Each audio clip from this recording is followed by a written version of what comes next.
This is the Detroit Pistons dancing usher. My name is Shannon. And when I'm not at the Palace, I'm listening to Detroit Sports Podcast. Log in, listen in, have some fun with us. Love this group. Love the station. All I want to know if you got your popcorn ready. Do you got your popcorn ready? All day, every day. Good morning, my neighbors!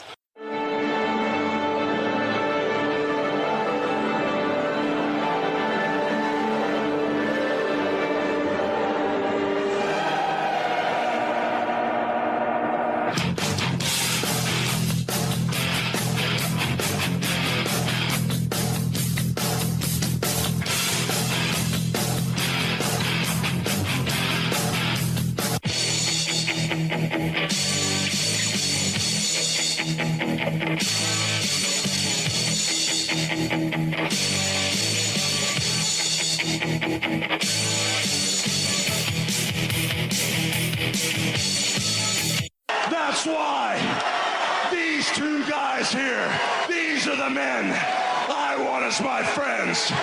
They're the new blood. Welcome, everyone, to episode 65 of the Detroit Sports Podcast. This is the DocNJock Sports Program. I am the Doc, John Macaroon. Sexy all over. Joining me is my cousin, Adam the Jock Strozinski. All right. What's up, cuz? What's happening? What's going on, man? So, I got a question for you. Halloween just got over, and I was trying on different costumes. And basically, every costume I tried on, basically, it was for a clean-shaven guy. I can't get rid of my goatee. Like, I'm just so beholden to it that I can't shave it off. I was wondering if you have anything like that, and does that make me a little bit weird? No. You're really weird. Like, I just can't bear to be without it. Like, I need it. Otherwise, I look like a 10-year-old boy. Okay, so you're saying that your goatee is something that you hold so dearly that you just can't shave it, and even though it might have messed up your costume, you couldn't let go of it. Yeah, for anything, man. I sat there with the razor to my face, and I was contemplating doing it. I couldn't pull the trigger to shave it off. I just sat there and I was like, "You can do it." No, you can't do it. And I just had to put the razor down and back away. No, I don't have too many idiosyncrasies like that. I do like things to be a particular way. I do check and recheck things a couple times, but it's not to the point where it causes any problems in my life. So that's very interesting. But what I was curious was, this past Halloween was one of the coldest, rainiest days, and there were still several families that took their kids out. I thought that was crazy. And so what we did was we wanted to stay warm. So I took the kids to Lakeside Mall. And I just want to point to something that happened there. It was very unorganized. It was very disgusting and disturbing in that you advertised it with the local news. Not all the stores participated. And there were long lines. It was very disorganized. Now, I want to give them all credit for helping the community out on a cold, rainy day. But there were so many people there that within 30, 40 minutes, several of the stores had sold out of candy. And you basically, if you were a kid and you're 8, 9 years old, you're kind of used to hearing stories of getting like 2 pillowcases full. There was no way you even got a quarter of a way filled with candy. You know those pumpkin baskets that people hold on to? Yep. Kids got if you got there a little bit after 6, the event went from 6 to 8. You basically didn't even get a quarter of the way full with your pumpkin case there holding the candy.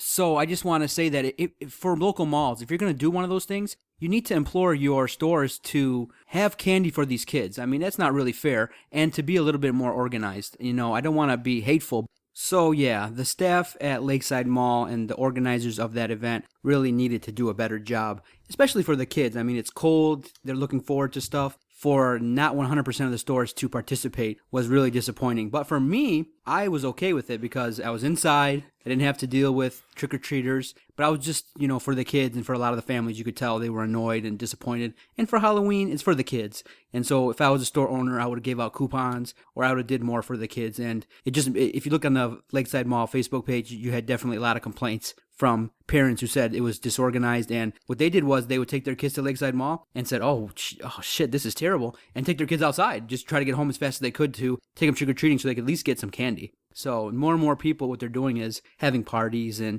just passing out candies, or these events called trunk or treats, where you go to places where they're organized and you just go around. I agree with that as well, because in this day and age, it's really hard to trust other people. You really want your kids to have a good time. At the same time, you want the candy to be good and from people that you know. So that's what it was. Did you have a good Halloween? It wasn't too bad. I actually ended up working a lot this week, so I got off work kind of early, went home, made a few phone calls, sent a couple emails, and next thing you know, I passed out on my couch, slept for 3 hours, woke up around 8:15, and I didn't really leave the couch after that, so... Now, cuz it's not too many times where I'm watching a sporting event and I'm like, my cousin should do that. NASCAR, bro. Brad Keselowski is just causing a stir by taking his car and using it as a weapon. I mean, he has alienated several of the top drivers in NASCAR. And for the last couple of weeks, dudes be brawling. And I'm like, man, cousin Adam, Jock would love that. He'd take his car, bump it into people, then get out of the car after his second place finish and be like, what? And you got Rubbin's racing, bro. Rubbin is racing. Rubbin is racing, then throwing down. I'm talking like they're having WWE style brawls. And do you believe it's real, or do you think they're trying to get ratings, or do you think that because controversy stirs ratings, and these guys are brawling a little bit too much for my liking? I mean, we're talking racing right now on the Detroit Sports Podcast. Remember last time we talked racing on the Detroit Sports Podcast? It was a disaster. So, you know what? I don't think it's staged, because it looks really real. If it is staged, that they're doing a great job acting. Brad Keselowski had a nice split in his lip. Same thing with Jeff Gordon. They were both spitting blood. So I definitely don't think it's real. I think there's a real animosity there, and I think that maybe Brad Keselowski's kind of alienated a few people in racing. I don't think it's necessarily a bad thing for the sport. I think it's a good thing. We're here talking about it, and it got me to sit there and do a little bit of reading, got me to sit there and look at it and kind of watch the YouTube clip of what all happened. And when it came up on SportsCenter, I didn't change the channel. I don't think there's anything wrong with it. I think it's great. And rubbing is racing. You like to see those crashes. That's why everybody watches racing, right? You watch for the crash. You got it. And it's like impending doom. After our last podcast, Dave Brandon was showing the door. Michigan had a spirited win, so you got to enjoy it. Celebrate good times, come on. It's a celebration, y'all. Celebrate good times, come on. Step one in the rejuvenation of the Michigan program has occurred, and once Brady Hoke is shown the door, then it's the full-on press for Jim Harbaugh or for another high-profile coach. And I'm just going to ask you this. The thought just popped in my mind, and I'm interested to get your take. It's crazy. It probably 99.9% will never happen, but should Jim Harbaugh be like, listen, I could take the job at Oakland, I can take another NFL job, or take a year off if he gets fired and just collect a paycheck? Would Michigan have the stones? Back the Brinks truck up, $6 to $7 million for Pat Narduzzi. Roll up to Michigan State and be like, Pat, what's it gonna take? $7 million? $8 million? Second or third highest paid coach in all the land? Because right now, do you know of a more high-profile defensive coordinator than Pat Narduzzi? You can honestly say he's built a good defense. He has that quality. And if you're Narduzzi, if they back the Brinks truck up for you, do you go to the opposite side? And what would probably cause the greatest rivalry in all of sports, where a former coach at Michigan State is now the head coach at Michigan. It would cause every game to be outstanding. Would Michigan have the guts to do it? And would you take the job? I don't think Narduzzi does take the job. I just don't think. I think there's too much respect for D'Antonio and what they've built together for him to do it. Not enough money talks, and bullshit walks. I just don't think. I think he's so wrapped up in the hatred for Michigan that he wouldn't do it. If it was Ohio State, I think he'd take it in a heartbeat. I think if it was maybe even possibly Northwestern, I think he would do it. But because it's Michigan, I don't think he does it. And I don't care how much money you back up. I just don't think he does it. I don't think Michigan would give him more than $10 million a year. That's a ton of money, but I don't think they give him more than $10 million. I actually would probably I'd probably cap it right around $7 million because he's a first-time head coach. But I just don't think Narduzzi does it. I just don't. I think there's too much respect there. I think he is too loyal to D'Antonio to sit there and do that. And you're right. That would cause the greatest rift in college football history, probably. That's like a Bo and Woody thing, you know? I mean, it's one of those types of deals. I think it'd be great, though. I think there are storylines for days there. I think it'd be outstanding if they did it. But now, cuz here's the part that we keep talking about. We said it on our podcast. Michigan needs a guy to unify the program. And that's an issue in and of itself, in that I don't think there's too many guys out there that can do that. Jim Harbaugh, Les Miles, and that's about it. You know what unifies the program? Winning does immediately, right? Yes, it does winning, that. But you start winning, it'll everything kind of goes away and it all becomes background noise. I don't know, because look, Rich Rod put together what you would consider to be a strong offensive unit that Brady Hoke took to the Sugar Bowl. And there were people, and there's a book from John U. Bacon, a great book that kind of talks about the inner workings of the Michigan program. And the basic premise is Rich Rodriguez was backstabbed by a lot of individuals over there at Schembechler Hall. And it's It's well written. It's well documented. People are talking, and we're talking about it now. The program has to be unified. And I just don't think that, just look what happened now with the AD. Another individual from the Bo Schembechler lineage. The legend of Bo Schembechler is so prevalent at Michigan that I think it's hindering the program. And the talk, President Schlichtel said it. He said it in his press conference when Dave Brandon was gone. Get the best guy available. Doesn't have to be from the Bo Schembechler tree. But all the talk, all the rumors, all the whispers are of guys that are tied to the Bo era. And I just think that at this point in time, for the success of the University of Michigan, you just got to go find the best guy. And that best guy is Jim Harbaugh. But what's going to happen if he doesn't take the job? What's going to happen? Who's the next best guy? Les Miles arguably is an older guy. And a point that I heard the other day that was really interesting, even if Jim Harbaugh takes the Michigan job, you don't think down the line in 2-3 years, if he has success, like a Nick Saban, another NFL team will come up and say, hey, by that time, we'll throw $11-12 million at you. He's going to bolt. Michigan needs a lot of luck in this next hire. You need a guy that's going to unify the program, recruit good talent, improve that talent, and stay at Michigan for a long time. And in this day and age, I don't know if there's another D'Antonio in the wake, because the pressure is always so great for the guy that's in the seat to take another job and to take further opportunities. So this hire is not as easy as it seems, and especially if Jim Harbaugh declines the University of Michigan. You know the problem with Rich Rodriguez was? He took a 9-4 team from the year previous and ran them straight into the ground, only winning 3 games, then winning 5 games, and then winning 7 games and losing in a Gator Bowl. So that was the issue with Rich Rod. He took a very good team, a solid program, alienated players, ran it straight into the ground. If you can get a guy in here who can sit there and accept what's going on and rebuild, I think this team could be competitive in a year, maybe 2 years. That being said, you're right. This whole Michigan program, this is kind of silly. And you've seen it with Michigan State. They're fractioned. And they're fractioned because they're not winning. Winning solves all. Winning is the cure-all. All you got to do is go out there and win games. It doesn't matter how you do it, as long as it's clean and you don't get popped by the NCAA. People at Michigan aren't going to care. You can go get Jim Tressel if you want. As long as he's putting W's up, it doesn't matter. You just got to win, and winning solves all. So the next guy they go out and get, I don't care if it's Jim Harbaugh, I don't care if it's John Harbaugh, I don't care if it's Les Miles and his grass-eating ass. It doesn't matter. Just go out there and get somebody who's going to win. That's all there is to it. Go get Narduzzi. Go get whoever you want. You can go get a tree stump if it's going to sit there and put W's on the board. I don't care. Winning solves all. And U of M needs to go get a coach who's going to help this team win. And they need to go get an AD who's going to sit in the background and do his job. He doesn't need to be out there on the sideline shaking hands at basketball games. Doesn't need to be on the field during football games. Doesn't need to be sending out emails to season ticket holders basically telling them if they don't like this program, then go find another team to root for. They need to find somebody who does his job and does his job right. Good point. It's going to be interesting to see now. The chips are about to be put in the middle, and let's see what Michigan decides to do. Because this podcast is epic. I'm really impressed by the fact that we're going to interview 2 great individuals talking Detroit sports. On this podcast, on episode 65, we're going to talk to Jim O'Brien from WCSX 94.7 Classic Rock. He's from the Jim and Trudi show. He is a huge, passionate Detroit sports fan, and we got an opportunity to pick his brain, get a little insight into his background, and Jim O'Brien will be on this very podcast. Also, our collaboration with the Detroit Sports Nation allows us to talk to several individuals all over the country in regards to Detroit sports. And we're going to talk to another fellow Spartan, Brad Edelson. We're going to get a chance to pick his brain regarding the Lions, and he'll make his first appearance on the Detroit Sports Podcast. Let's kick this bad boy off. Stay with us. Jim O'Brien next in a classic interview talking sports.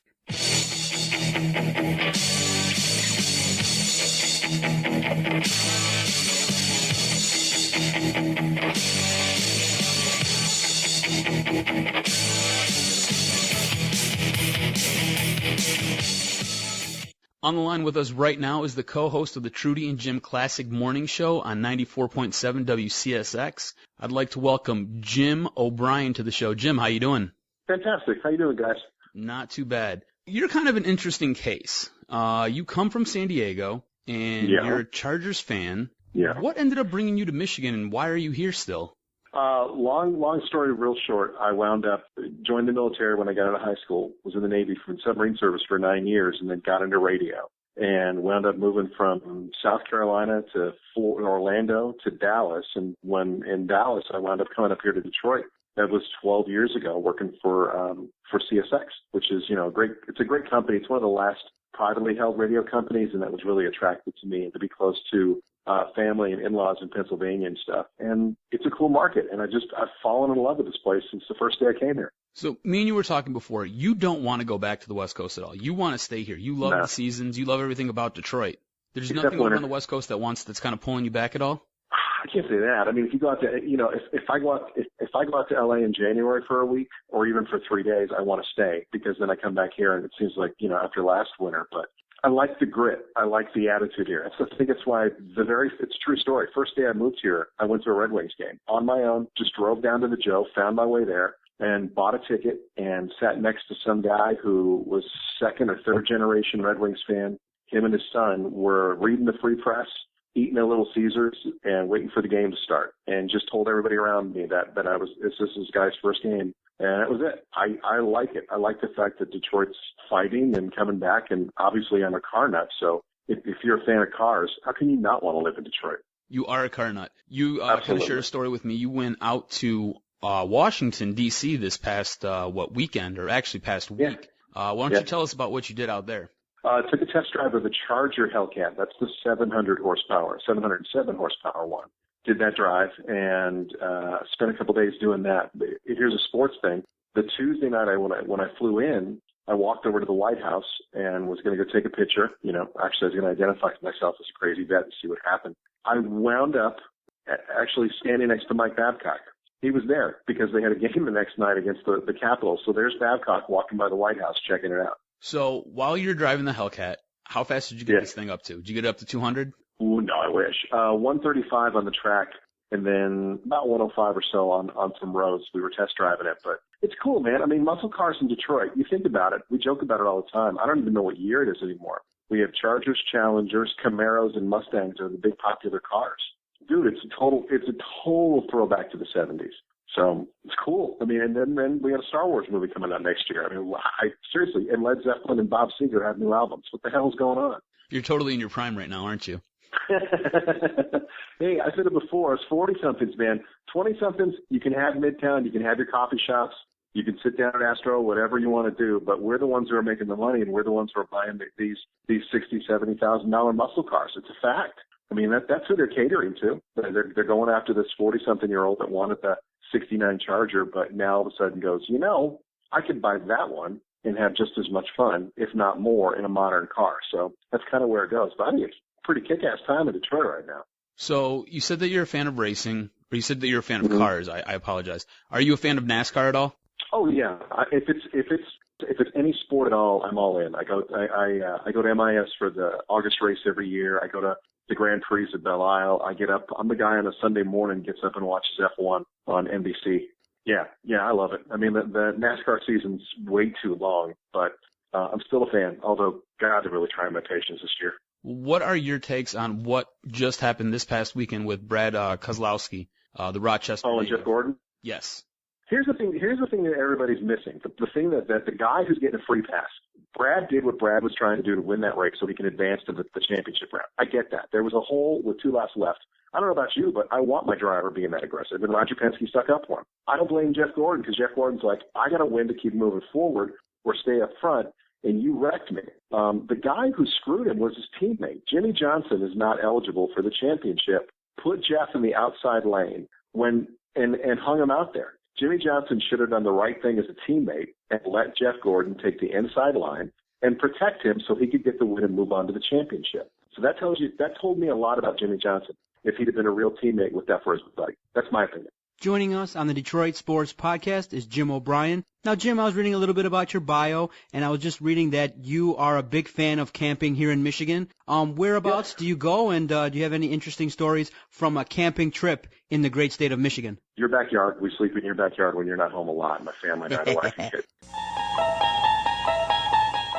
No, we go to Groveland a lot. On Holly, you guys know Groveland Oaks? When the kids get older, I mean, I got 2 boys, and one's a senior in high school and the other one's 11. When they get older, it's hard to go up north as much, but I'm more into I like going up north. I like the opening weekend for fishing, and my favorite story still was on the Osable River for opening weekend. I don't know if you guys have ever been out there. It's a beautiful river, but it's freaking cold for opening weekend. I mean, there's snow everywhere. So we're there, my buddy's got waders on, and he's all insulated and thermaled up, and I'm like, nope, I'm just going to stand on this bank and fish. This F-150 pulls up. These two guys get out with their Wolverine work boots on, denim shorts, I'm not making this up, plaid shirt. Two of them walk down the boat ramp, stand out in the middle of the river, catch their trout, put them in their little bags, and walk back out. And that was my first experience with a Uber. And to them, it was nothing. It was like bathwater, man. I mean, some guy looked at us, goes, Upers, they're just weird. And then that's always something that's kind of stuck in my head. Very interesting. No, Doc and Jock do not make our way camping too often because I think Jock's a little too pretty. He might get a little, he might miss his cell phone. He might miss his regular shower. So maybe, I think down the line, Doc and Jock will, maybe if you'll have us, we'll do a camping trip. Come on, man. Right. Bring the beer and some firewood, and we got a weekend. We're good. You got it. Now, just reading here, you have been involved with the Stone Soup Project. Can you tell us a little bit about that, and are you still involved with that project? Yeah, every year. It's something, you guys remember like Home Improvement back in the day. Tim Allen, on the show, but people forget the last scene of the show was he would build a car in the garage, and then he would drive it out. That's how the season always ended. So my thought was, when I first came here, wouldn't it be funny if we built a car totally from the ground up based on nothing but donation? And listeners came up with the name Stone Soup. Long story short, it's about soldiers who had nothing. They went into town, and they put a pot in the middle of the middle of the town.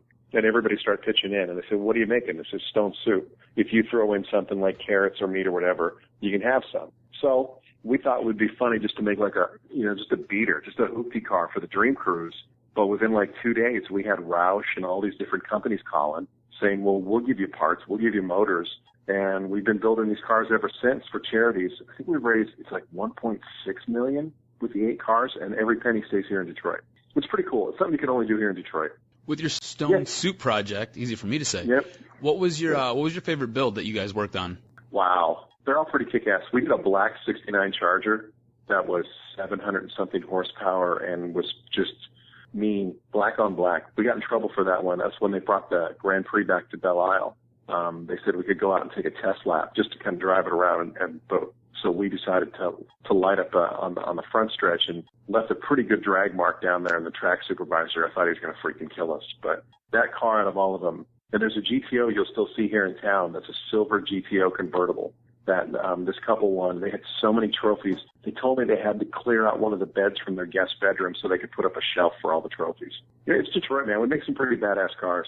So yeah, there's a couple sweet ones, but that Charger's black on black. It's pretty bad.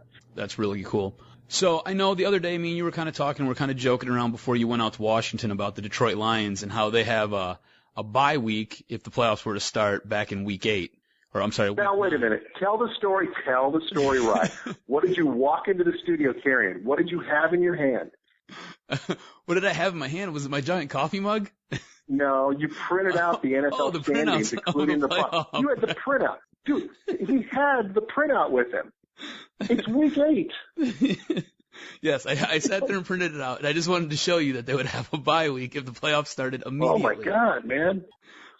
That being said, we're now at the halfway point for the Lions season. They're about to sit there and take on Miami coming up. Where do you see the Lions finishing this year? Do they sit there and do they hold on to the NFC North, or do they let it slip away, and do we kind of relive what we relived the last couple years with these Lions? I think until you see otherwise, you kind of have to assume that the wheels are going to come off, don't you? I mean, you don't. Has Stafford given you anything to say that he's going to be a clutch quarterback at the end of the season? I hate to say this. Until he shows me otherwise with this team, and everyone talks about injuries, I'm like, man, your best running back and your best wide receiver are so dinged up that can you really count on Calvin or Reggie right now? I don't think you can. And you're last time I checked, all 3 of your tight ends were out, and nobody knows if they're going to play this Sunday. I love the defense and everything else, but I'm real nervous that the wheels could come off this thing any moment. And so maybe it could be just the Lions fan and me jumping out. But until I see it, I am kind of leaning towards the Packers are going to run them over. So this is something that me and John kind of kicked around off mic. What are your thoughts about Matt Stafford totally preparing differently when he has Calvin, because I think that he sits there and he maybe goes into the season, goes into the week kind of dialed in a little bit better than when Calvin is there, because I feel like Calvin's kind of his safety net. It's his outlet. If anything breaks down, he just throws the ball up, and Calvin's so big and so massive, he just goes up and outpowers everybody. So what are your thoughts on maybe Matt Stafford kind of mailing it in during the week of preparation before the games when Calvin's playing? God, I hope not. That would suck if he was. But you got a point. I mean, it's you almost, and you feel compelled. You know, again, it's the unknown. If I'm Stafford, I know if I lay it up to Calvin, odds are he's either going to go get it or it's incomplete. I think maybe Golden Tate could be the one guy who will change that mindset for him, that he can feel confident in his number 2 guy, you know, through the progressions and stuff. So maybe we'll see a better Stafford there. But I don't know if it's lazy. I mean, maybe you just feel obligated. You know, you have this big weapon. Anybody who's ever played, like, I don't know, go load up NBA 2K15. If you're playing the Cavaliers right now, aren't you LeBron 99% of the time? Of course you are. So if you're Stafford, you're gonna look at your top weapon, and that's Calvin. So I guess to answer your question, I hope not, but it wouldn't. I don't think lazy. I think you become predictable because you got such a powerful weapon that nobody else in the league has. So you're kind of trying to use it all you can. When Calvin comes back, do you think that Golden Tate stays the number 1 option on that receiving core? No.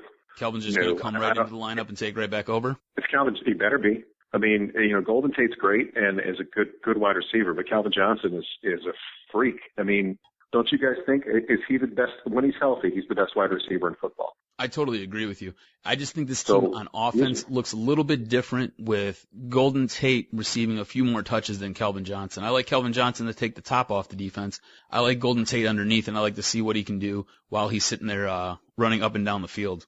I'm concerned about this offensive line because they started out really well, but they seem to be lost the past couple of games, and Miami's gonna get after him.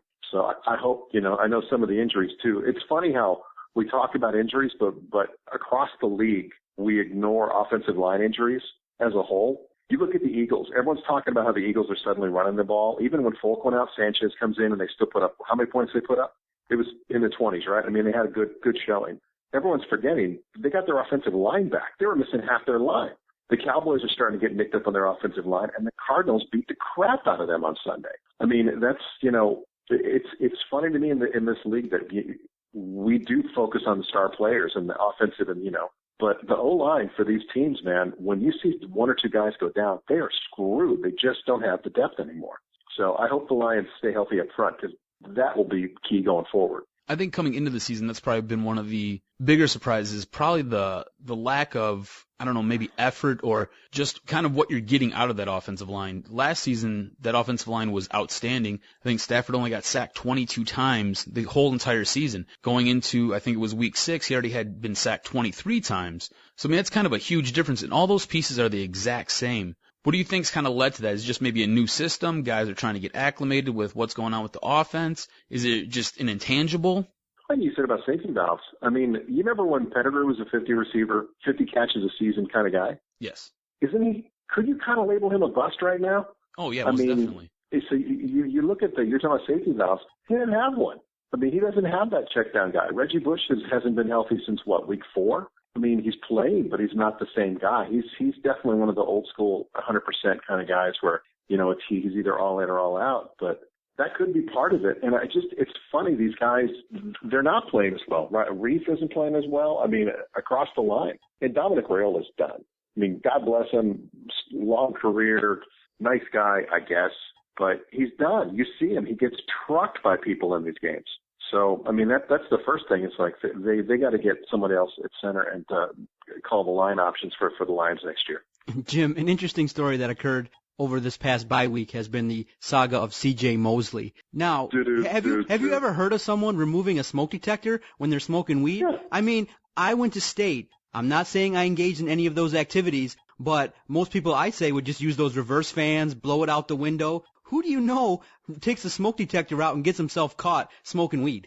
There's a sign. There's signs all over the freaking things too that tell you if you remove this, you're setting off an alarm. Don't disable it. And it's not like it's a battery powered one. You're right. It's plugged in to the wall. But no, nobody. I mean, you really need to burn one that bad that you're gonna bake in your room. Open the window. Go out and take a walk.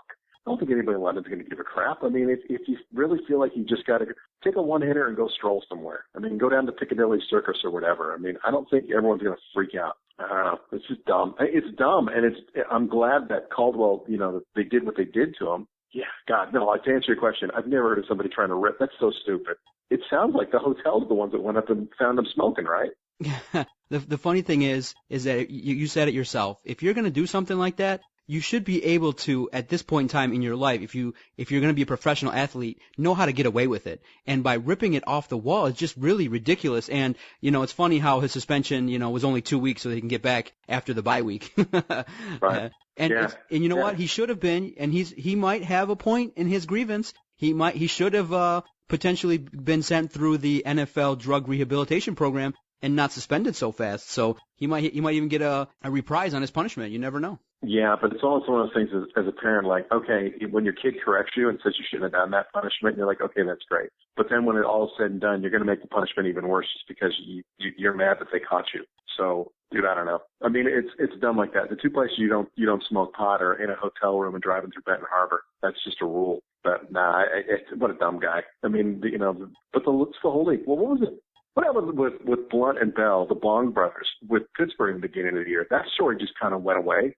Well, I think right now, just like in society, the use of marijuana is becoming more accepted. And if you watch HBO's Real Sports, they did a feature story saying that these players are so banged up, they're so hurt week after week, that marijuana is one way that could potentially ease their pain. And if these players can convince owners, can convince the NFL that, hey, if I smoke a little bit of weed, I can get back on the field, I think the stance on marijuana use, just like in society, may be a little bit more accepted down the line. Isn't it funny, though, that like Bell and Blunt, though, I mean, by the way, if your last name's Blunt and you get busted smoking pot, that just fits. But the guy, they got pulled over by a cop because the cop said it was billowing out of the car. He could smell it.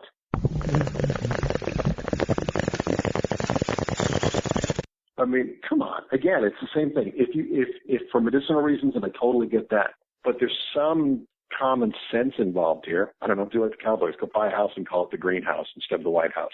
But nah, it's going to be interesting to see going forward. I mean, players back in the 50s and stuff, how did they medicate? They drank, right? I mean, that's what they did. They went to, you think about Lindell AC and the great bars here in Detroit and stuff. I don't think Alex Karras went to Lindell AC to have a ham sandwich and a cup of coffee. I mean, that's old school, but there's always been a way to deal with the pain and stuff. And these football players, man, good God, it's like being in a 30-mile-an-hour car wreck 40 times. So now, if I recall correctly, you're a Chargers fan? Yeah, I don't want to talk about the game Sunday, so if you guys want to just move forward after that. It took us 10 days to prep for a 37-0 loss. How did it? So bad. I don't understand that team. They're making me nuts because they should be better than they are. Okay, so the angle I want to take is we are facing the same opponent that took the Chargers to the woodshed. Miami comes into town. I think that, in my opinion, the Lions defense can put a little bit of pressure on Tannehill. I don't think that Miami's going to roll Detroit like San Diego got rolled. What do you think about this week's game Sunday at Ford Field? I think Tannehill is interesting to me because did you guys know he could run like that? I didn't know he could run like that. I mean, he's a big kid. He's one of those guys. I'm not going to say Roethlisberger because every time somebody throws something out, it's like, oh, it's Big Ben. But he's a big quarterback and he's physical. And Lamar Miller is a tough guy to bring down. I mean, he ran all over San Diego. And the Chargers' run defense is not bad. The pass defense is brutal. But, he just tore him up. It's always, isn't it with the Lions? And you guys talk about this, I'm sure, every week, that the secondary is as good as the front four. I mean, if the front four is getting pressure, you're going to look good in the secondary. If you're not getting after them, that secondary is still right to get picked in my mind, especially the corners. I think they're getting away with stuff because the front four is so aggressive. But it's going to be a fun game to watch. I'm real curious to see how well the Dolphins play after that on the road, coming in here and the Lions getting a bye. If Calvin and Reggie are healthy, I want to see what the Dolphins defense does. But God, the Dolphins defense is fast. They get to the ball in a hurry. So, not that Phillip Rivers had a chance, dumbass. Anyway, -3 points. I had a -3 for my quarterback in my fantasy league. I'm starting. How? When was the last time that Harrington? That's Joey Harrington type numbers. Don't worry about it. You and my stepdad both got a -3 because of Phil Rivers. So switching gears a little bit, I want to talk to you about the Tigers here. So they just came out and they offered Max Scherzer and they offered V-Mart qualifying offers right around $15.3 million each. What do you think the chances are of them keeping one or both of those guys going into next season?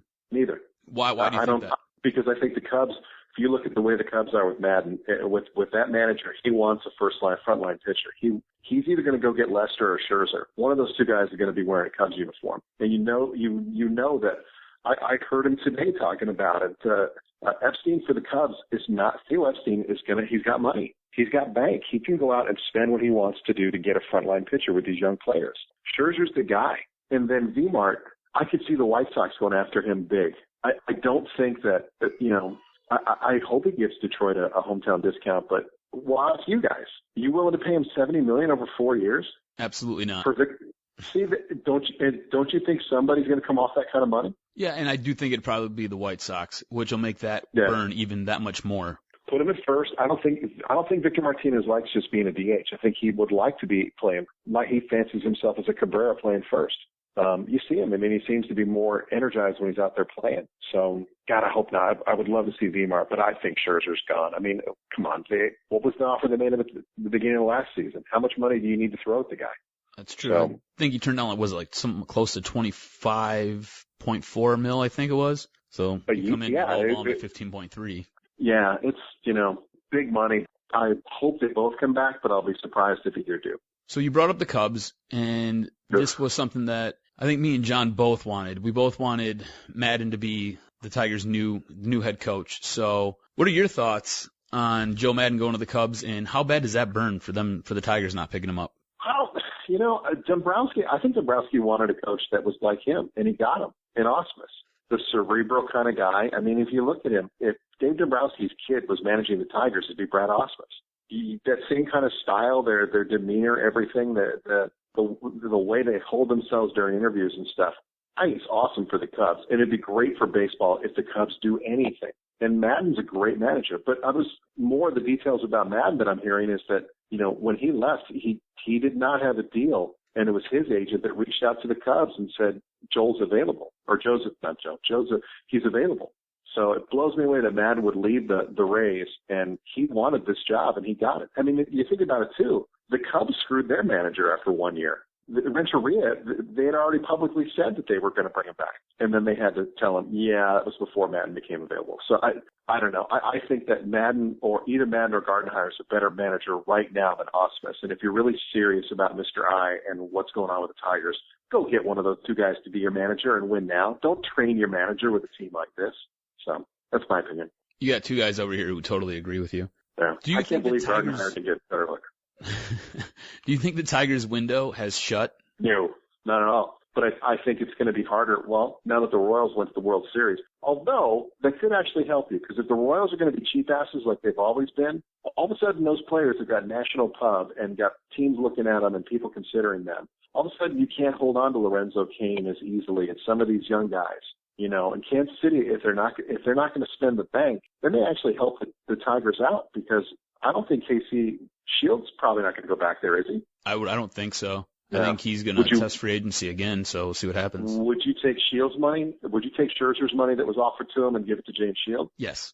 I would. Absolutely. Yeah, have Shields and Price. Have Price as your number one. Yeah, that'd be interesting if they did that. No, I don't think it's closed at all. I'm really curious to see what happens with Rondon. And then Iglesias, if he's healthy at shortstop, he changes the complexion of that whole infield.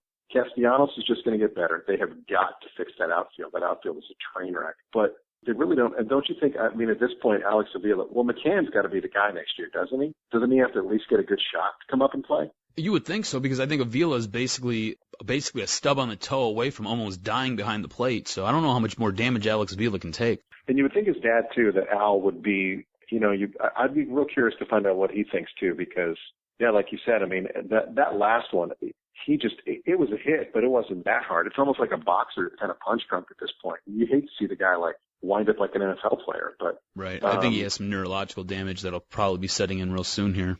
I want to see what Herrera, the center fielder, the young kid who was obviously over his head.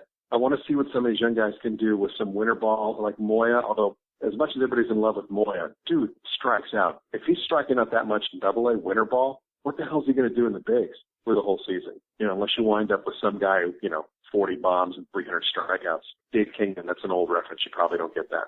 But, yeah, there's a bunch of young guys that, Castellanos, I'm still a big Castellanos fan. I think he's just, you watch him play, man, he hasn't even grown up yet. He's still a kid playing.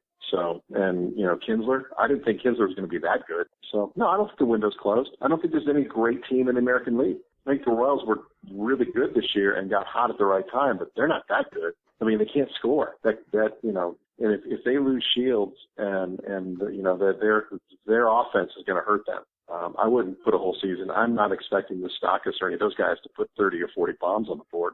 So, I think Tigers will be, competitive, and it's really interesting to see what they do in the off season and going forward with these young guys. Who's going to get a full shot? All right, 2-part question for you. The Tigers came out and they hired Alan Trammell as a special assistant to the GM, Dave Dombrowski. One, What is a special assistant? What does that title even mean? And how do you feel about Alan Trammell being worked back into the fold with the Tigers?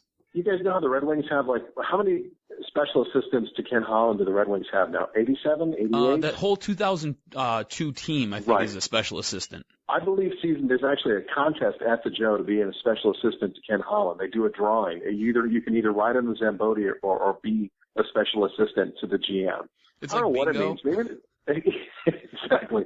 Maybe they just, they wanted to bring him back in the fold with the Tigers and let him do something. Maybe Trammell wants to be a GM, and this is an opportunity because he's obviously not going to be a coach. I mean, I think his days of even thinking about being a manager are done. So maybe that's the path he's going to take to stay in baseball. But yeah, to me, it doesn't mean anything. It's like a paid apprenticeship at this point. At least the Red Wings guys, though. I mean, when we had Drapes on opening day, Drapes is working with Holland now. I mean, he's actually shadowing him and doing stuff as a GM. And Chelios took the deal and is working with the defenseman in Grand Rapids. And I think you're going to see Chelios behind the bench somewhere in the NHL because his kids are old enough now where they've all gone off. He can move forward. So I don't know. And it's Trammell, man. I mean, it's still, and I'll give you guys a perspective. I'm 48. In 1984, I was a senior in high school in San Diego, and we shouldn't have been in the World Series anyway. Anybody who's a Padres fan and says they should have been in the World Series is full shit. When we got to the World Series, Tiger Stadium on TV for us kids in San Diego looked like Thunderdome. We thought we were all going to die. People hanging off the bleachers and all the noise and everything. And that entire time I'm watching, you watch the Tigers lineup in 84 come out. It was a freaking all-star team. From top to bottom, nobody in San Diego thought we had a chance. The fact that we won one game because of Kirk Bavacqua was stunning. But no, Trammell's one of the best, and it's a total job. I don't know if it's a Detroit bias or whatever for the Major League writers, but I don't get it, man. That dude was one of the most consistent shortstops ever in baseball, and he should be in. But yeah, it's awesome to see him back here. So there you go. Jim O'Brien from WCSX has been joining us talking sports here on the Detroit Sports Podcast. Stay with us after the break. We're going to talk a little bit more about the Tigers, some salacious controversies that occurred during the season, and other sports topics. Stay with us. I'm Megan McCormick out here in Fox Sports LA, and when I'm not sitting out in the sun, I'm listening to the Detroit Sports Podcast. You got to check out their stuff. I mean, I'm really impressed by it. You guys have probably one of the better ones I've seen in the country. Wow. In a short period of time, you've done good work. Look at me kissing your hand. I know. All right, Jim. Now, during the Tigers season, one of the controversies that came about was the whole Justin Verlander, Kate Upton nudie pictures issue that came about. Now, of the Doc and Jock duo, I'm the more salacious type, so I kind of got the email right away and texted Adam like, yo, Adam, something, Justin's been a little bit freaky here. What was your reaction when you heard the news, and do you think, what is your opinion of this whole Kate Upton curse? Can JV return to the JV of old, knowing that he's spending time with one of the most beautiful women in the world, and when he's spending time with her, he likes to take his clothes off and take some pictures? So you're saying you wouldn't? If you were in a room with Kate Upton, would there be clothing anywhere? There wouldn't be no leaks, that's for sure. I'd be on a cell phone.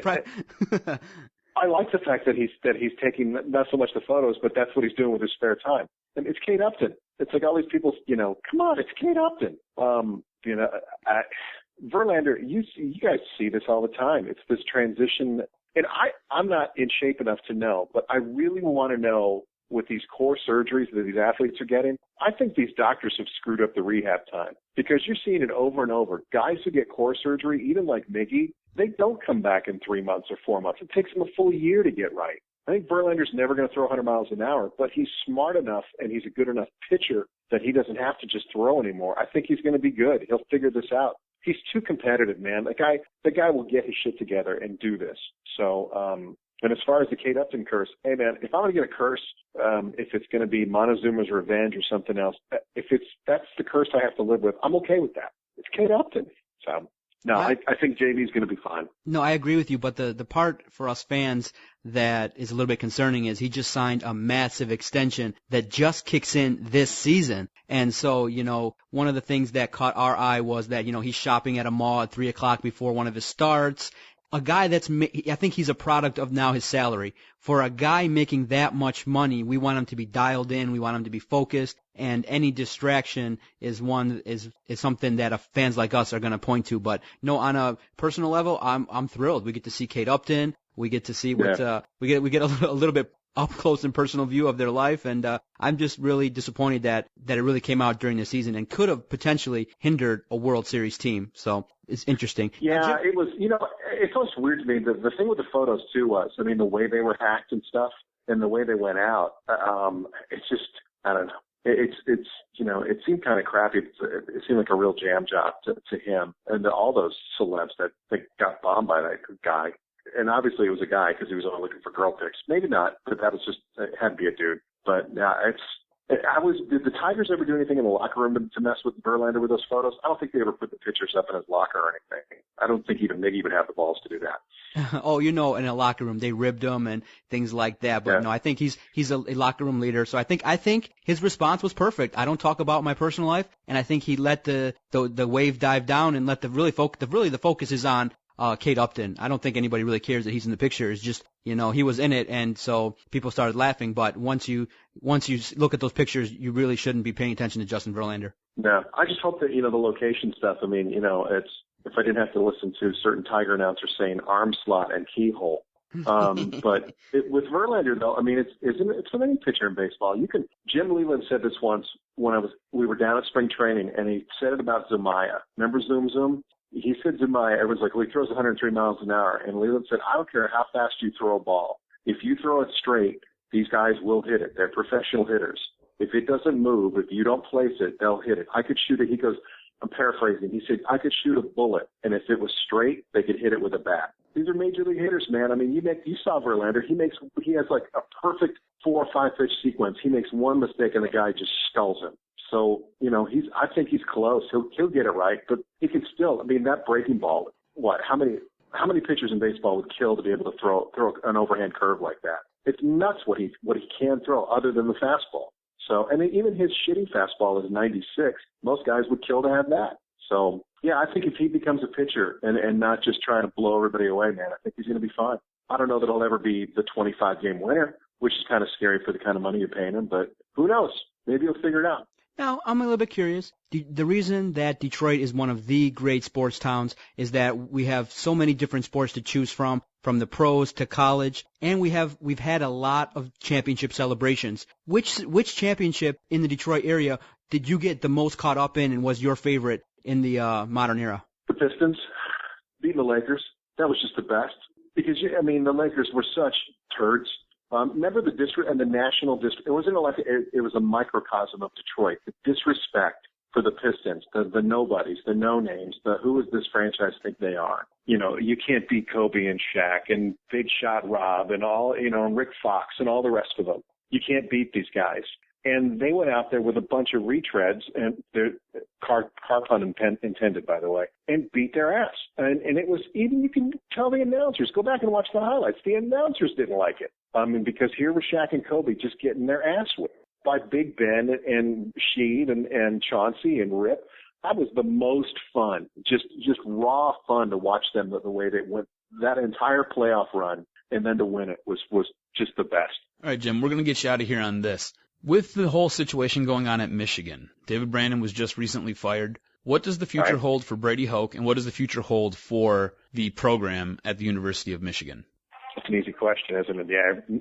Brady Hoke's gone. I don't think you could, don't you? I mean, I'm curious if you guys think about it, but Brady Hoke's gone. I mean, he has to know that. There's no way that they could go out and get certain coaches or at least have the option to even call on these people if they did get rid of the AD. I don't think a guy, whoever the next coach is for Michigan football, you're not going to want to come in with Brandon. I mean, especially what happened this year. Dave Brandon's one of those guys that did all this to himself. He ain't got nobody to blame but himself. He needs to put his name on it. But I still think Michigan is Michigan, and it doesn't take long for that team to rebound. But Brady Hoke, for whatever reason, I thought he was going to be the guy. When he came out of San Diego State, I thought he was going to be the guy. But obviously he's not. And I don't know. I can't imagine Gruden. I could see Harbaugh. Could you guys, let me ask you, am I nuts to think that Harbaugh would actually come back and take this job? Jim or John? Jim? Either. But I think Jim. With everything that's going on in San Francisco, I think it's a total possibility. I think Jim's kind of alienated himself in that locker room with his players a little bit, and I know he's definitely alienated himself with the front office over there. So I think it's a definite possibility, but I don't know if he wants to come back and coach college. I think he likes the pros. I think he wants to be in the pros, and Oakland's got a job opening up, and he likes the Bay Area, so he might just end up going to Oakland. Yeah, but Oakland has a job opening every 6 months. So that's really, you don't have to wait too long. You can go back and be the Raiders coach and the next year and the next year and the next year and the next year. But Michigan's maybe a once-in-a-lifetime thing. I don't know. Harbaugh's the first name. I'd love to see him come here. I think it'd be good for the program. I'd like to see John personally. You think he'd do it? Well, Baltimore, between the Ray Rice stuff and everything he's been going through, maybe it'd be good. You get Mariucci, get Mooch to come there. He'd be available. Oh, I don't want that guy here. There were reports earlier in the season that John had made stating that if Michigan called and offered him the job, he would take it. So I don't know how much validity was in those reports, but that's what kind of came out and was leaked. So we'll see what happens. It'll be interesting for Michigan going forward these next couple weeks here. Doesn't Les Miles still have in his contract that if Michigan calls, he can leave no matter what? I swear that's a caveat. I swear that's a caveat in his deal. I have no idea. They talked about that.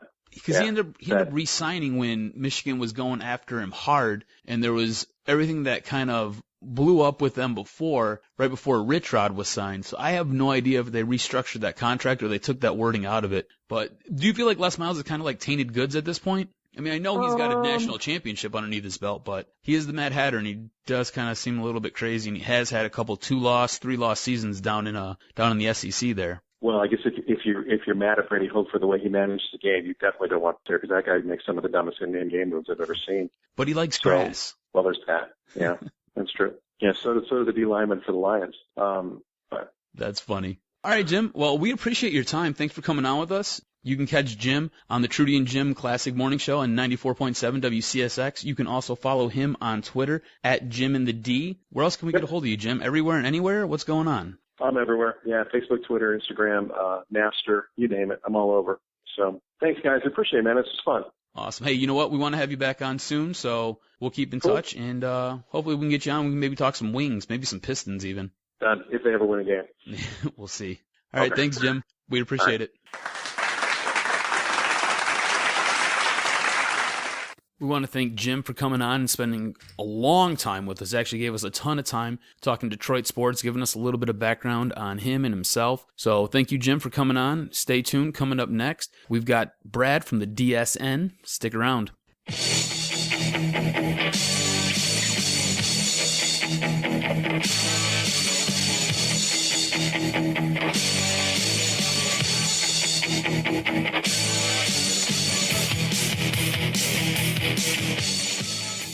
Joining us on the line here on the Detroit Sports Podcast is Brad Edelson. He's new to the Detroit Sports Nation, but he's got a lot of experience writing. He's got a lot of great insight regarding all things Detroit sports. Although he's out there in Toronto, fans, don't worry, he's a good guy. He's a fellow Sparty. Brad, how are you tonight? I'm great. Excited to be here. Oh, man. We're going to chat with you regarding the Lions. I'm interested to get your take on the Lions' surprising 6-2 start. A lot of people didn't think they would be tied for first place by the time the bye week hit. Yeah, absolutely. Look, let's be honest. I mean, if people said to you that Calvin Johnson would be down or Reggie Bush would be down and would be missing half of our secondary to start the season, we'd be first place in the NFC North, I think that most Detroit sports fans would take that. I'm interested to get your opinion regarding the future of this team in the second half. A lot of people around town are wondering, should we invest our energy in this team? Because last season they were 6-2 and had a monumental collapse and broke all of our hearts. So a lot of us are hesitant to go all in with this team. Do you think that history could repeat itself, or is this 2014 version a playoff team? 2014 to me feels different. When you look at Detroit sports in the past, you look at teams, everything is going wrong. Everything is going wrong. Guys are getting hurt, and we're getting the unlucky breaks. But this has a different feel to me. Yeah, to be honest, I feel fortunate to be 6-2. We could have easily lost the last two games. We scored two late touchdowns against New Orleans, and then we had that miracle, penalty where we actually missed the field goal against Atlanta. We could easily be 4-4 in a lot of cases. Yeah, people will say we got some bad breaks in the Buffalo game with some kicking issues, but we're 6-2, and at the end of the day, that's where you want to be. What makes me feel different about this team is when we were 6-2 last season, and we were looking at, we're at the halfway point of the season, we were rolling on all cylinders. Everybody was playing.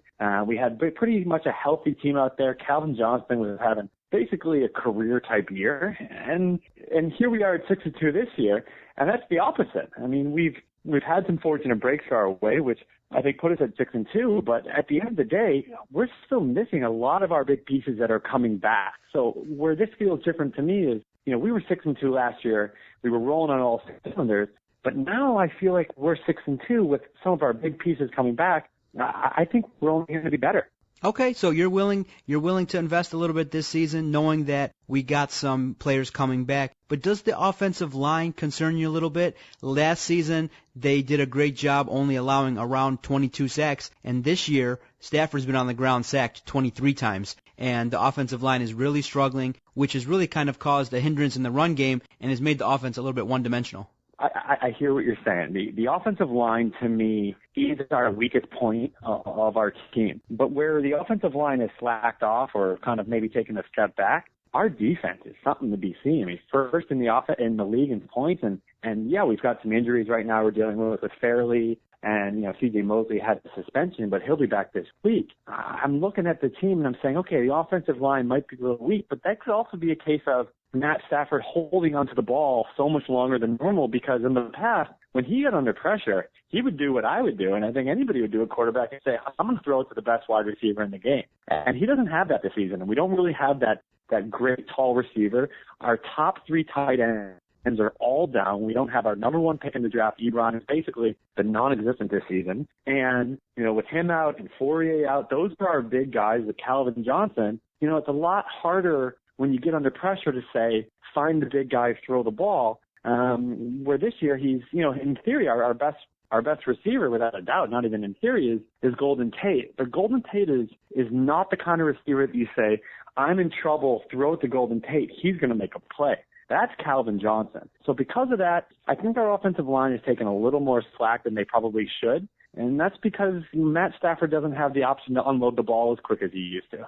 Okay, now Adam and I bantered around a little bit regarding the return of Calvin Johnson, and we've kind of noticed that Matthew Stafford can at times throw to Calvin a little bit too much, and maybe he's willing to maybe throw into double coverage or throw in to some risky situations because he knows more times than not Calvin can make the play. But when Calvin was out, Golden Tate got a lot more touches, and he was very instrumental in terms of helping us come back in those games. So Adam and I were kind of chatting, thinking, do you think Calvin Johnson, should he be the number one target when he returns, or should maybe Golden Tate get even more looks, knowing that he can be that big play threat? Oh, no doubt. Calvin Johnson is the best wide receiver in the game. I mean, if he's on the field, he's where you're looking first. Golden Tate has done an unbelievable job filling in theory, as that number one receiver. But Golden Tate's a number two. He is. And yeah, in Seattle, maybe he was number one, but he had Baldwin around him. And they weren't really a pass offense in Seattle. They were really a feed the ball to Marshawn Lynch. And then, as the defense started to collapse on Lynch, they would hit Golden Tate. But Detroit's a passing offense.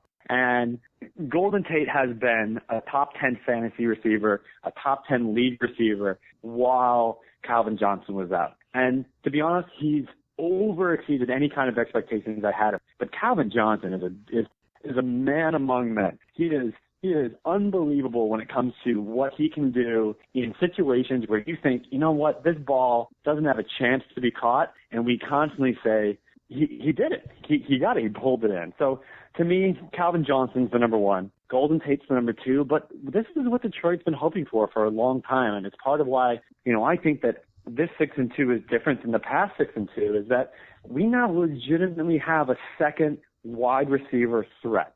If anybody says Nate Burleson was our great number two in the past, they're crazy. So much so that he's not even playing right now. He got he left to go to Cleveland, and they didn't even need him. He's a non-existent factor there.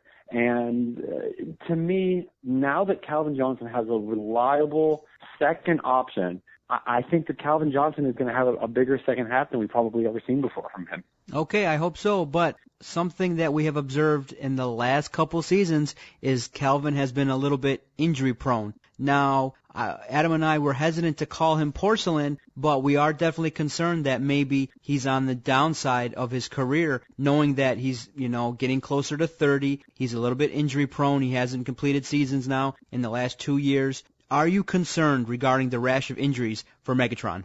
Absolutely. I mean, it's always going to be the issue. It's the same issue with Reggie Bush. I mean, they're both dynamic players. They just can't stay healthy. It's that chronic issue. I feel like we're talking about Kobe Bryant in the NBA sometimes. Can be the greatest player we've ever seen if they can stay on the court. Look, football is a physical sport, and when you're that big and you're getting that many passes, I mean, Matthew Stafford holds the record for most attempts in a season. Well, Calvin Johnson was on the team when he set that record. He's throwing the ball to Calvin more than anybody else on the team.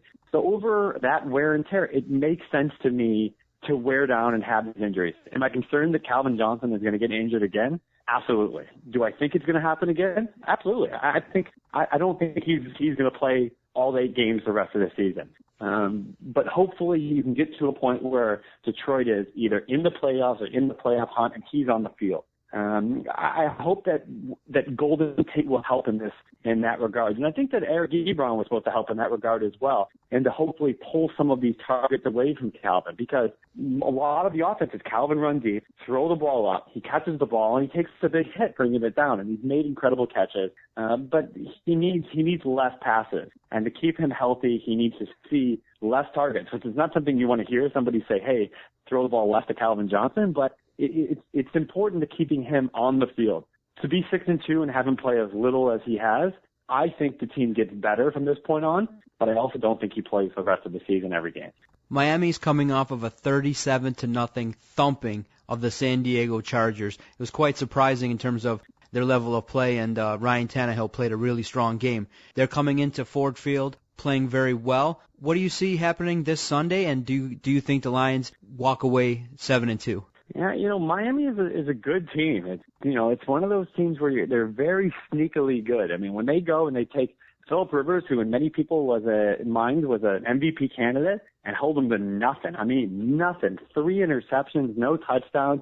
So bad that they went to the backup quarterback. It scares you a little bit. It scares you a little bit with Calvin Johnson coming back and playing such a good defense. But Miami's a very balanced offense. To me, Detroit still has the edge. If you put Detroit's defense, and whoever thought that you'd be talking about Detroit's defense this way, up against Miami's offense, I like Detroit's defense. But everything went their way. Everything went their way last week. I mean, if you say, that they were going to go 37-0 without their leading rusher, Lamar Miller, you would be surprised. I think that with Bush back and Johnson back, I think we pull it out. I think it's going to be very close. Tannehill is coming out of nowhere to be a great quarterback. Tannehill kind of reminds me of like Alex Smith, that game control kind of guy, almost like Trent Dilfer when the Ravens won the Super Bowl. He doesn't do a lot. He doesn't make big mistakes in most cases. He's kind of a game manager. Very short passes, that 20 to 30 pass range. Feed the ball on offense, get your team between 20 and 30 points, and let your defense do the rest kind of thing. They did have a breakout with 37 last week, but I don't see that happening again. San Diego wasn't the defensive team that Detroit is. I'm hoping that we win this game, and I see Detroit winning.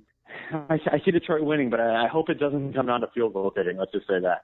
Yeah, Adam and I had the Lions winning 28-27, but there's always trepidation with the Lions, especially coming after a bye week, and when the Lions have success, Adam and I always say, uh-oh, we always got to be worried about something happening. But I do think that I agree with you. I think this is a different team. I think that they are able to handle success, and they can even handle failure. So even if they lose this game, I don't think that they're going to collapse like they did last year. And we all hope that this can be a really successful season.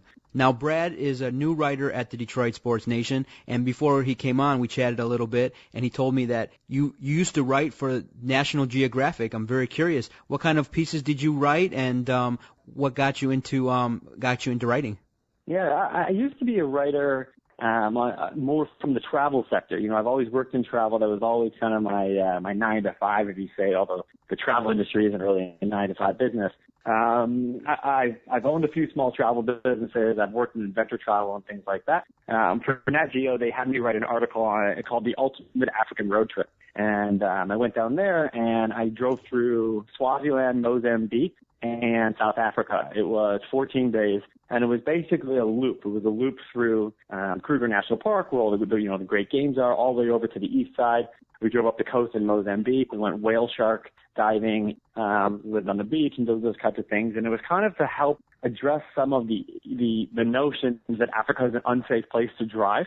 There was a lot of notions going around that when you drove in Africa, you'd get randomly stopped. So we wanted to do a piece on how Africa is a place that you can travel, and you can do it on a non-commercial level. You can go and get a car and drive around and do those types of things, and that's what we did. So we drove for 14 days. We had no issues. We documented the whole thing. We wrote various articles on different lodges and things like that, and then they ran a feature for us. Now, I hate to say it, but Brad's in Toronto, so there's no Ebola scare. So if you see Brad, if you notice that we're talking to Brad, Brad's Ebola free, so it's all good. That is true. That is totally true. Okay, now, before we end, we always got to say, go green, go white, big game versus Ohio State. I think that they're going to play a big game, and big things ahead for Sparty. And it's always great to talk with a fellow Sparty, and we wish you best of luck. You're always welcome here on the Detroit Sports Podcast. We love our collaboration with the Detroit Sports Nation, and their writers always bring it. They always bring great insight. And Brad Edelson has been kind enough to join us. Thanks for your time, Brad. You got it. Thanks very much.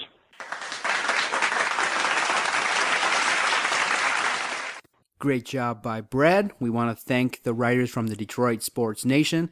Our collaboration with them, like I said earlier, we're very happy. We're very grateful. Check out their work at DetroitSportsNation.com, and they have a lot of insight regarding Detroit sports. A great website, DetroitSportsNation.com. Their website and Facebook page is outstanding. All right, cuz, we're at that point in the show where we do our NFL Pick'em Challenge. We did good last week. 2 out of 3 ain't bad. But for you, you didn't make up any ground. So at this point, we are standing at 23-21 in Doc's favor. And I like that. Can't complain. Oh, I'm sure you do. I'm sure you do. Don't worry. This is where I make my move right here. If I was Brad Kozlowski, I was sitting here making my move to the outside right now. I'm going to put you into the wall. Don't worry about it. Oh, no worry. I'll be there to not give you that push. I'll be there to ram you to break up your car. So you got to pay to play, baby. It's all good. All right, with my first pick, I like the Kansas City Chiefs going into Buffalo and laying the hurt on Buffalo. I just think that Kansas City's rolling right now. Jamal Charles is playing outstanding. The defense is putting a lot of pressure on quarterbacks, and Andy Reid, I think, is just a better head coach than a lot of the other coaches in the league. So with my first pick, I'm taking the Kansas City Chiefs -1.5 over the Bills. I swear to God, I think you get a hold of my sheet before every show. My very first pick is the Kansas City Chiefs -1.5 at Buffalo. I just think Kansas City's kind of got a little bit more talent than Buffalo at this point, and that's what I'm going with. They just have more talent. They'll outscore Buffalo, and I think that defense will kind of roll and keep Kyle Orton in check. Okay, with my second pick, it's not too difficult nowadays to look at the teams that are bottom feeders. And so in the spirit of competition, you know that teams that are playing Tampa Bay and teams that are playing Jacksonville are god-awful. And so those are safe picks. So with my second pick, I think that Matt Ryan is going to go into Tampa Bay and look to avenge that awful loss to the Lions and continue his hot streak. With my second pick, I got the Falcons over the Tampa Bay Bucks. Well, I won't be making up any ground this week in the pick'em because I also have Atlanta over Tampa. Tony Romo is coming off of a injury to his back that really could have been serious, but by all accounts, he should return. And even if he doesn't, I would expect that a player like Brandon Weeden should be able to take the Dallas Cowboys and lead them to victory over the Jaguars. Dallas did not play good last week without Tony Romo, and in their 3 losses this year, they only scored 17 points. They look like they're going to struggle versus good offensive teams. Arizona went in there. Arizona handled their business versus the Cowboys, and really a surprising game. Arizona is a front runner, and Bruce Arians is doing an outstanding job out there in Arizona, but I think that Dallas recovers, and they play a great game versus Jacksonville. So with my third pick, I got the Dallas Cowboys over the Jacksonville Jaguars. With my third pick, you've got the Pittsburgh Steelers. They're just rolling. Ben Roethlisberger, the first quarterback in NFL history to throw 6 touchdowns and over 300 yards in back-to-back games. On top of it, you got the New York Jets, who look like absolute dog meat. They don't even know who their quarterback is. Is it Michael Vick? Is it Geno Smith? Is it a punter? Is it a kicker? Who do they got? They have nobody. I've got the Steelers going into New York, laying 5. Steelers come out black and yellow. Because Miami's rolling. And part of me wants to think that they can come to Detroit and lay the wood to the Lions. But I just think that the Lions defense is going to want to show off again. They're going to want to pressure Tannehill. And he's got some interceptions in him. I think the defense for the Lions can get some points this game. So I think this game is going to be really close, come down to the wire. But I think that the Lions take this one over the Dolphins 28-27. I don't believe in Ryan Tannehill. I don't believe in the Miami Dolphins. Maybe after this week, I might. But I don't think so. I think it's all Lions. It's all Honolulu blue butter, baby. All over my body. Go Lions, go. Great podcast, cuz. Episode 65 is coming to a close. I'm hoping that the Lions can produce another great victory to take them to 7-2. We have to say our best wishes for the Pistons and Red Wings. Pistons have had a rough start, and it's looking like it's going to be a long stretch of time before the Pistons are going to play consistent, and the Red Wings just have to find a way to score goals without them getting disallowed. That game versus Buffalo was a little disappointing. Their shootout woes continue, but early on, though, in the totality, the Red Wings are playing great, and great things are ahead for the Red Wings. Pavel Datsyuk and Gustav Nyquist that put the team on their back, and we're ready to roll. I see good things for the Red Wings.